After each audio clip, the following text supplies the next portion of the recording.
महाराष्ट्रात मराठी शाळांबाबत धक्कादायक चित्र समोर आले आहे। राज्यात तब्बल 2000 मराठी शाळा अडचणीत असून त्यापैकी 620 शाळा बंद होण्याच्या स्थितीत असल्याची माहिती विधिमंडळात समोर आली आहे। यामुळे तब्बल 25,000 शिक्षक अतिरिक्त ठरण्याची शक्यता व्यक्त केली जाते। सुप्रिया सुळे यांनी सोशल मीडियावर पोस्ट करत राज्य सरकारने सभागृहातच पालकांचा कल इंग्रजी शाळांकडे वाढल्याने मराठी शाळा बंद पडत असल्याची कबुली दिल्याचं म्हटलं आहे। मागील 2 वर्षात 255 मराठी शाळा बंद झाल्याची माहितीही त्यांनी दिली।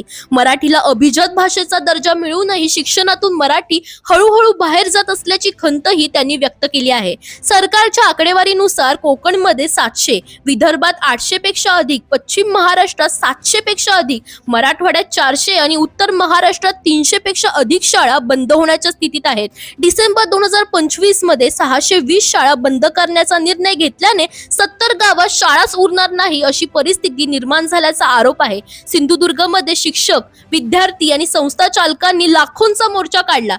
दरम्यान दादा भुसे यांनी हे अक्षरशः खरं असल्याचं सांगत शासन स्तरावर मराठी शाळा बंद करण्याचा कोणताही धोरणात्मक निर्णय नसल्याचं स्पष्ट केलं।